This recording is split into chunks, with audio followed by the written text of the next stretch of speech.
All right, everybody, let's get started. Thank you for jumping on today. We're excited you're here. Today, the title of the presentation is Cracking the Code: Nurse Retention Strategies Revealed by 700 Plus Hospitals. These are including, we're going to talk a lot about a lot of things, but this includes the study and the survey we recently did of several hundred hospital executives. And we'll talk about that data. We'll talk about how it relates to retention data. And we're excited to be here today. So our special guest speaker, our expert in chief, our chief and expert, whatever it is, Sara Sweat is here. She's our Chief Client Officer at Incredible Health. Sara, take a second, introduce yourself, and thanks for jumping on and taking time out of your busy schedule to join us today. Absolutely. I love talking about this topic of retention, so I'm happy to do it. As McKay mentioned, Sara Sweat, and I have been with Incredible Health for the last couple of years, but have spent my entire career in healthcare technology companies, in revenue cycle, telemedicine, and I actually got my start as a recruiter. So I have been the person who is carrying 100, 150 rec loads and understand what that means. And so I love working with health systems across the company or across the country to identify ways for them to attract and retain top nursing talent. Awesome. And you talk with a ton of our customers constantly. You know their pains and frustrations with hiring intimately. So we're excited to have you today. Okay, we're going to talk a little bit about the labor market today. We're going to talk a little bit about some of the data that we've gathered and then how potentially we can help. We encourage you to ask questions. We'll try to make this relatively quick. We are not, insistent that this webinar lasts like 60 to 90 minutes just because we want it to. We'll go through the presentation and feel free to ask questions in the chat or the Q&A box as well. Okay, let's talk about the nurse labor market today. The biggest thing to stress here is that, look, demand for healthcare is going up and the number of workers are going down. We don't need to tell you that. Everybody feels that. The thing that I wanted to stress on this slide specifically, Sara, is this is a problem that's getting worse. About 95 days time to hire for a permanent specialized nurse. That number to me, we've seen it move around a little, like 89 days, 95 days, but it's kind of right there in that 3-month period. Thoughts on that? Does that surprise you that it hasn't like markedly gotten better over time, or maybe that it isn't getting, worse than it is? Yeah, that's a great question. We have seen this steady climb. Last year, this data showed about 89 days. Now we're at 95 days. And that may not seem like a significant difference, but the reality is that 61% of nurses will accept the first offer they get, even if offers 2 and 3 are for greater compensation. So for any health system that's hiring, your greatest superpower is speed. And for this to be moving in the opposite direction of that really signals the need for technology and the need for a different strategy in the way we're approaching hiring and retention. Love that. I love it. I think the startling statistics here, though, kind of set the stage for the problem that we'll discuss today. So where does Incredible Health fit in all this? Hospitals are using our custom matching technology and algorithms to hire quality permanent nurses in less than 20 days, which is huge. I mean, obviously, we talked about the 95 days. 20 is way less than 95, and so it's a big deal to speed this up. And like you said, what was it? 61% of nurses accept the first offer they get, even if subsequent offers are for higher money and for more money. Definitely a big deal to have the speed here. Anything you want to say on that, Sara?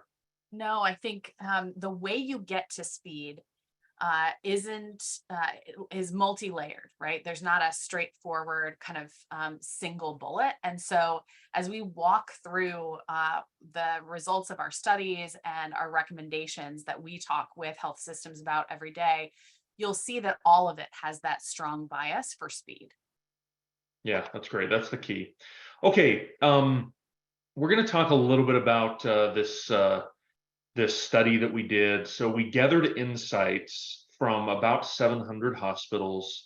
We specifically received survey results from executives at 100 hospitals. And we're not talking, and to be super clear, this was our customers and non-customers. So people who use Incredible Health, people who don't. We didn't make any distinguishment between those two groups. The second thing is these are very senior people. About 90% of them were C-level people. And so these are very senior people that we can gather insights from as we go through this today. So big picture wise, 94% of the health system executives we surveyed described the nurse shortage as critical, was the word that they used, highlighting the urgent need for effective strategies there. That's a big deal. And then in a previous study, when we talked to nurses, 80% of nurses say they plan on staying in the industry until retirement. That's a bit higher. And most of them said they'd recommend nursing as a career. So while the system executives still say this is a critical problem, like this is a big deal, we are seeing some like positive movement away from nurses leaving the industry. Any comments on this, Sarah, that there seems to be some good and bad in this data? It's absolutely right. It is sort of a mixed bag. I think I was definitely cheered to see such an increase in the number of nurses saying that they plan to stay in the career. A year ago, our biggest problem as an industry wasn't for any particular health system, wasn't nurses accepting an offer with a competing hospital. It was nurses exiting the profession altogether. And so to see that we have stabilized a little bit in terms of vacancy rates and attrition is a good thing. Yeah. However, I think the next bullet that talks about recommendation is still concerning to me. What that means is there continue to be a misalignment between what nurses need to not just commit to stay, but to enjoy and thrive in their career. There's still a disconnect that we need to solve for. So what do you think, as you talk about the disconnect, as you talk to health systems and nurses, what do you think the core disconnect is? And the data will reveal some of this in the next couple of slides, but I'm curious if you have any anecdotes or thoughts on that disconnect that you just mentioned. Yeah, it is the overarching theme for me is a misalignment of expectations about what happens sort of post COVID. I think as us as a healthcare industry and as health systems, the expectation, at least in some regard, was okay. Now that we're through that, we'll go back to the way that it was before. But what our nurses are telling us is we can't go back. We have been through something that has fundamentally altered the workplace, the expectations. There are generational differences in the nurses that are on floors today that are asking for different things than what we saw even 5 years ago. And that's what this slide does such a great job of highlighting. I love some of these stats that we collected, from our constituents, because what they're showing is what we hear from nurses every day. Nurses are concerned about burnout and they're concerned about patient to staff ratios. The burden of working in an environment where they aren't confident that they can safely deliver care because of poor patient to staff ratios or staff shortages, especially in a climate where most of our health systems are rightly working in the financial interest of the hospital to transition from traveler contracts to more permanent staff, to help save money.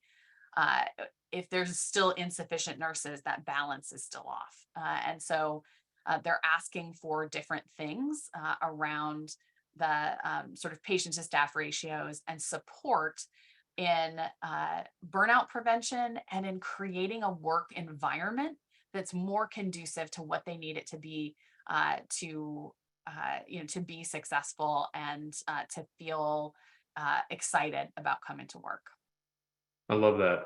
I think this data highlights kind of what you're talking about. Like it's kind of interesting that the biggest cause perhaps of all this staff shortages is also the thing that people are worried about the most. right? Like the symptom is the cause and the cause is the symptom in a weird way. That's a big deal. I also think the other interesting factor here is salary and benefits are high on the list, but they're not the highest thing on the list. Money matters, but it also is not the single most important factor for people. Any thoughts on that, or if anybody's surprised about that? Does that surprise you, for example, that money is just not the highest thing?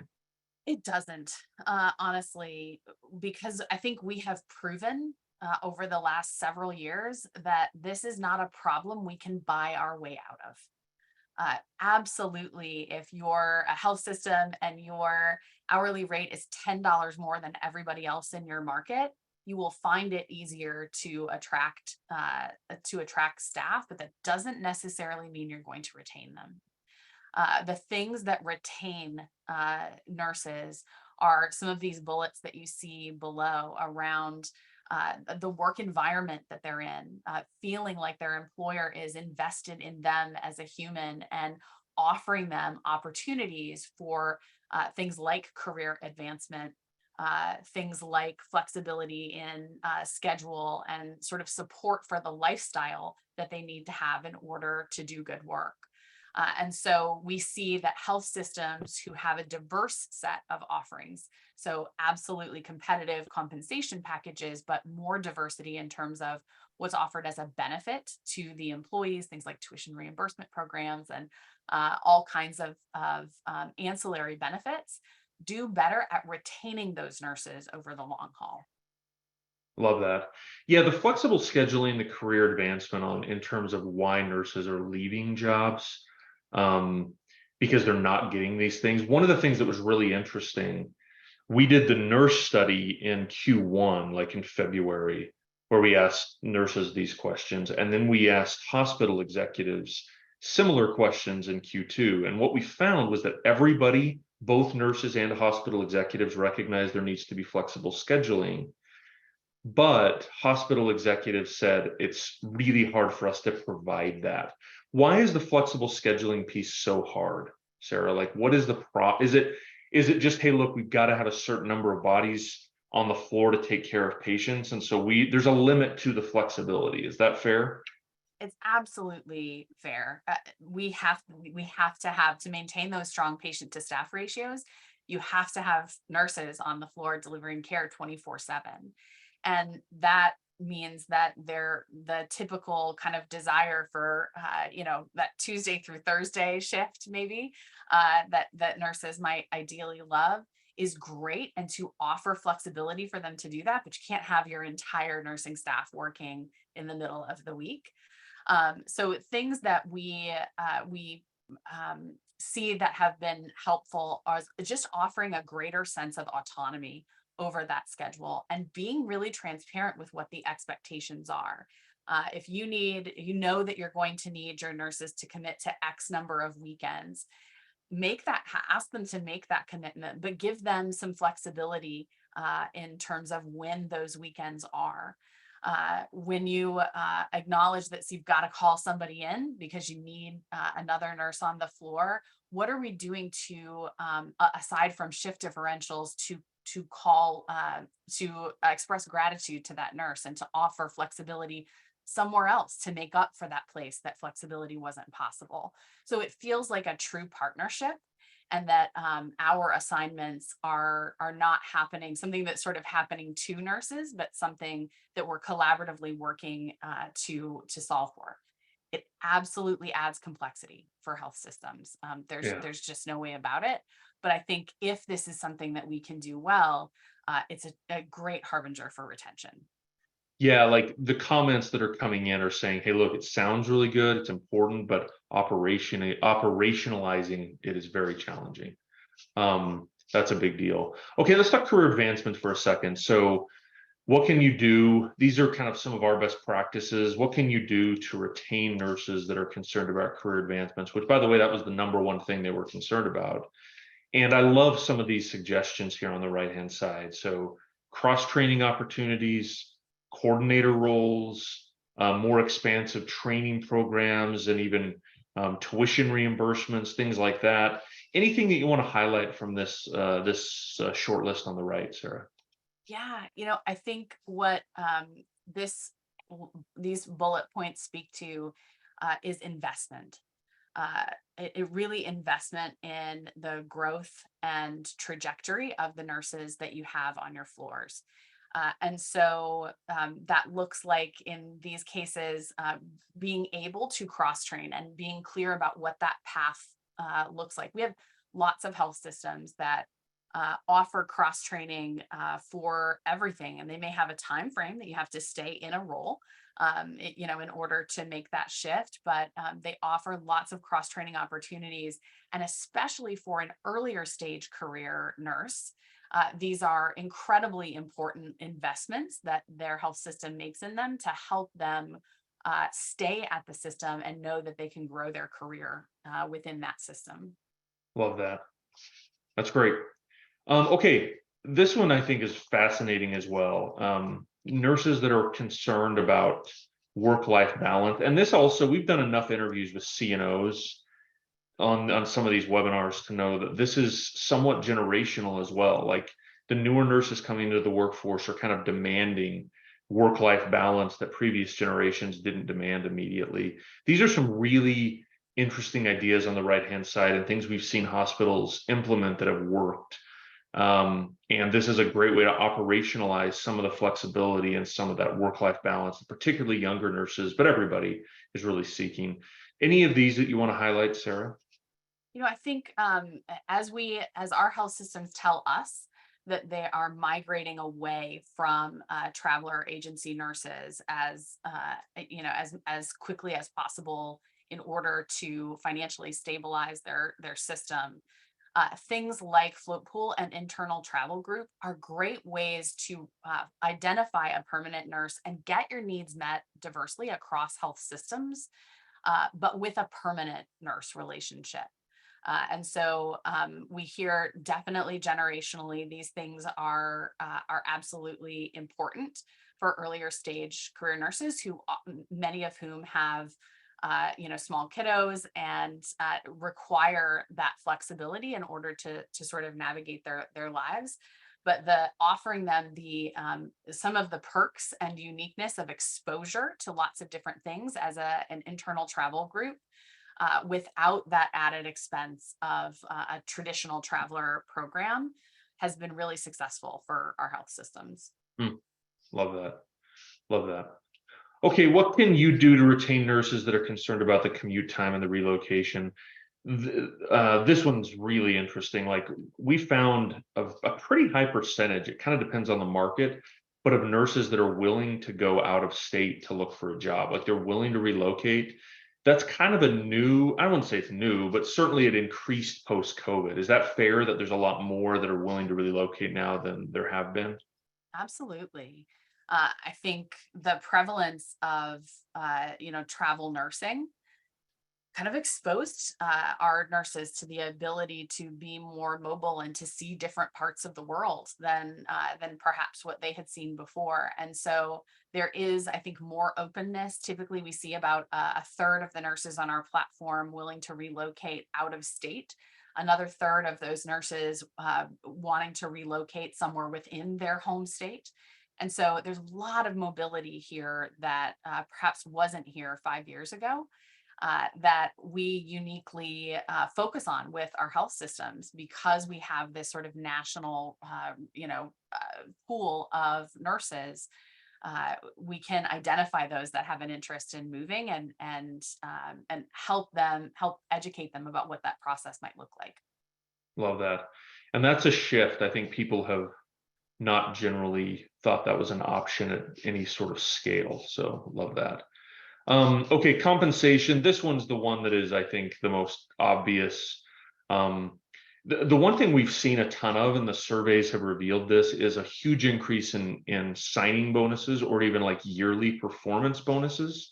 So even if you can't get a salary increase, which could be hard to get through sort of budgetary approval, getting a one-time bonus or a once yearly bonus is sometimes easier. Are you seeing that anecdotally, like what the data says as well, Sarah?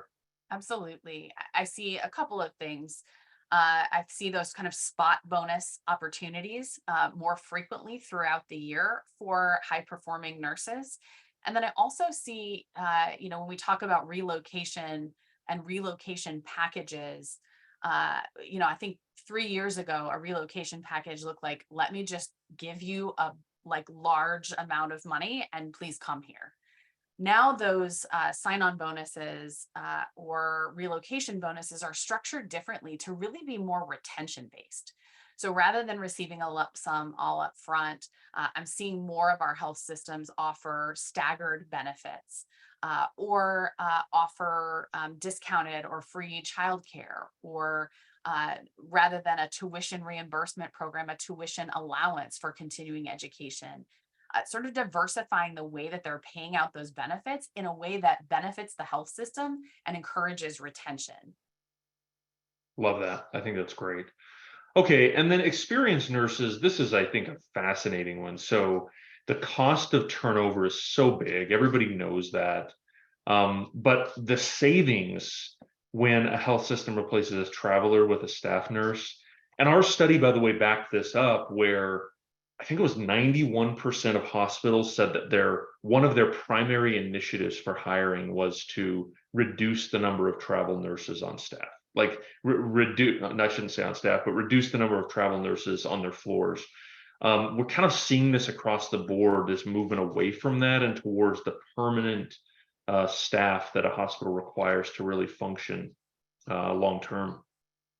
It's true. When we speak with chief nursing officers and especially chief financial officers, this continued pervasive issue of retention and especially of experienced nurses it's crippling to the budget. And so anything we can do to place a permanent and experienced nurse in a health system and help that health system set them up for success and for retention is exactly what we're in business to do.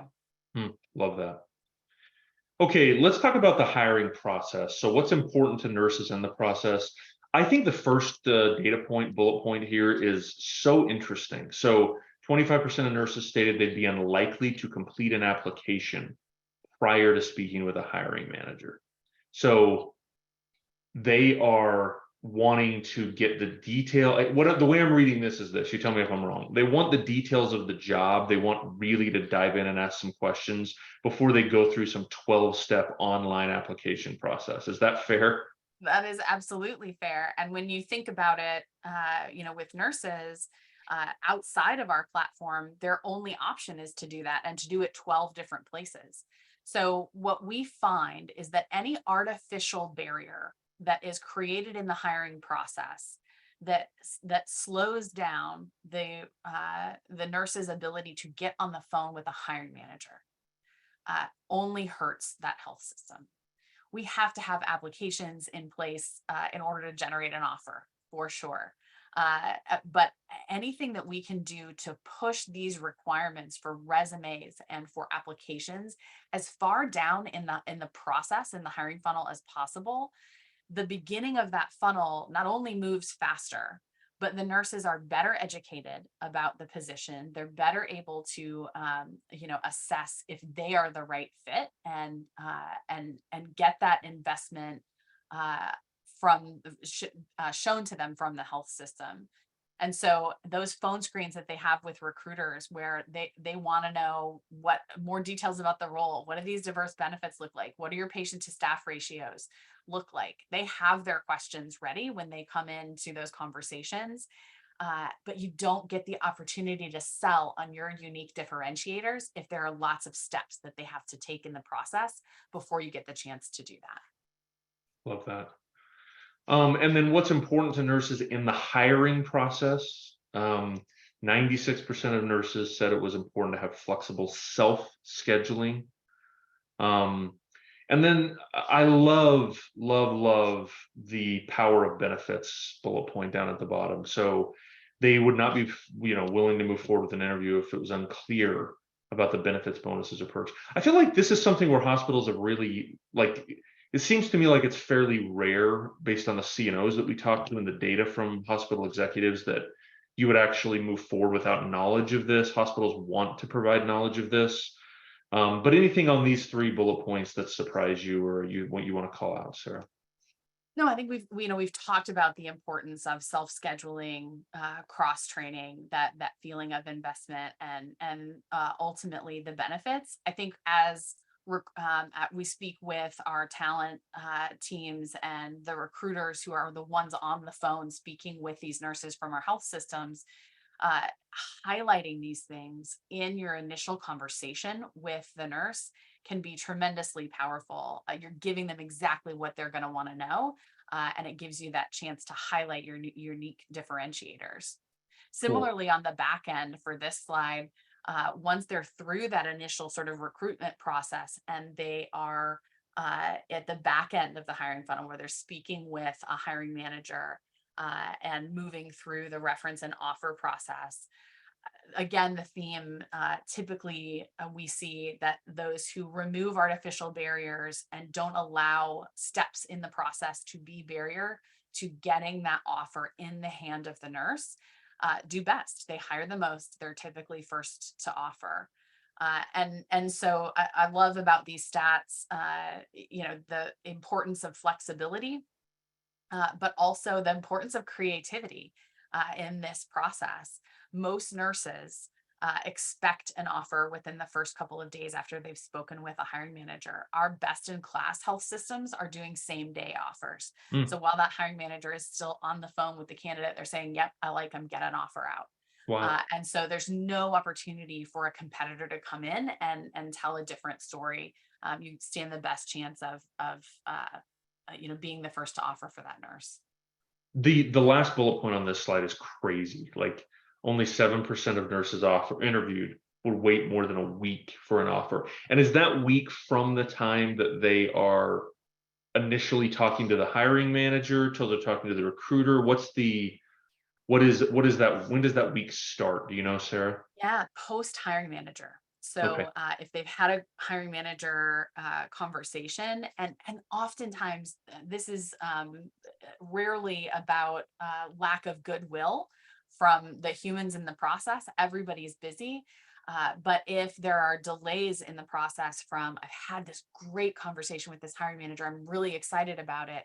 And then a week goes by before you find out if you're going to get an offer for that position, chances are in this highly competitive market, someone else has moved more quickly, or some of the positivity and momentum that had been built up from that great conversation has dissipated, and more uncertainty kind of comes into the mix.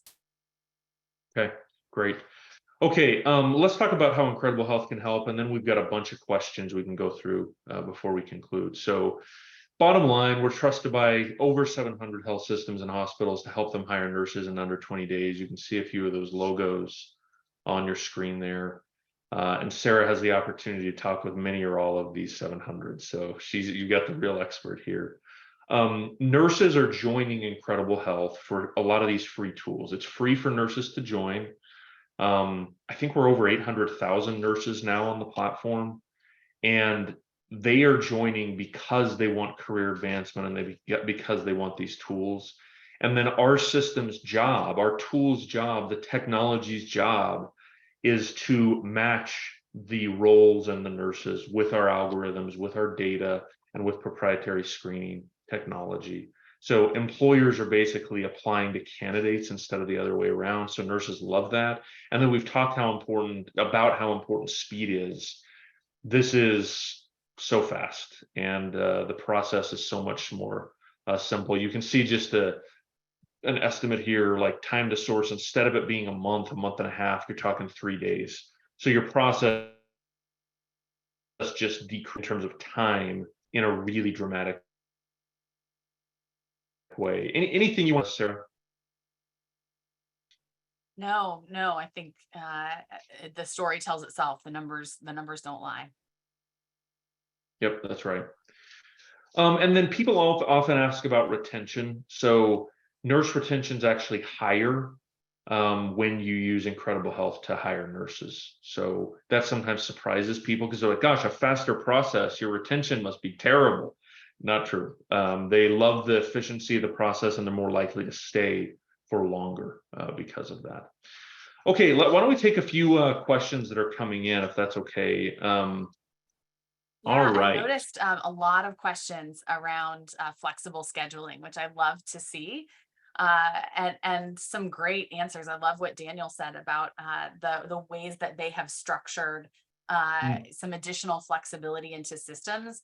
I'll tell you, we see everything from very sophisticated self-scheduling software to literally a nurse manager with a clipboard who puts it down at the nurse's station and says, figure it out and let me know when you're done.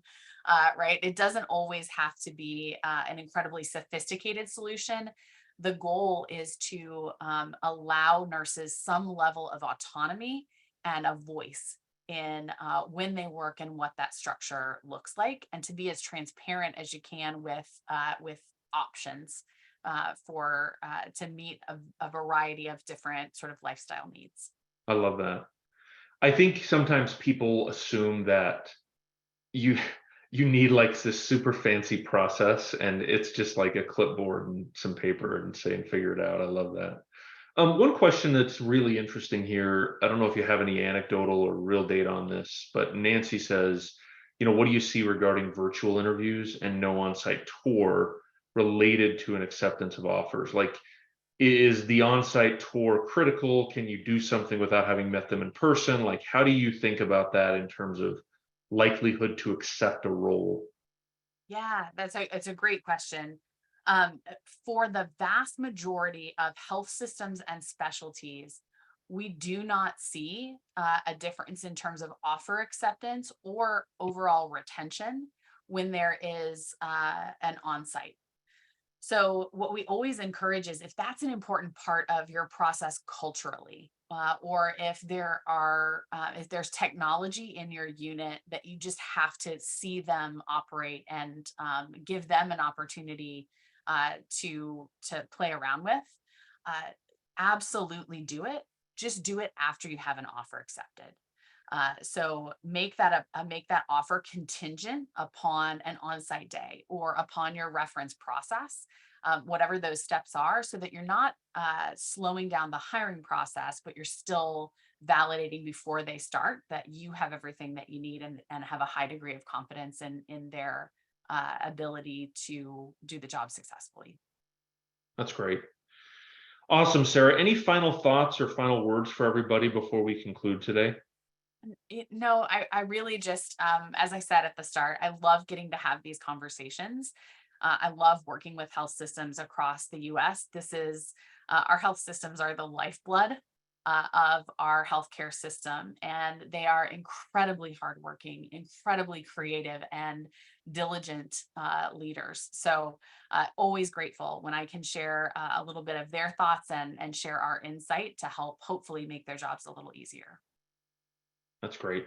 Sarah, thank you for jumping on today. We know you're busy and we really, really appreciate you taking your time. And everybody, thank you for jumping on as well. We know you're very busy and we hope this was helpful and valuable. Someone on our team will reach out to see if there's additional questions, and we'll make the recording and presentation available as well. So thanks again, everybody. Have a fantastic day. And what's today? Thursday? A great rest of the week. Thanks, McKay. Bye, everybody.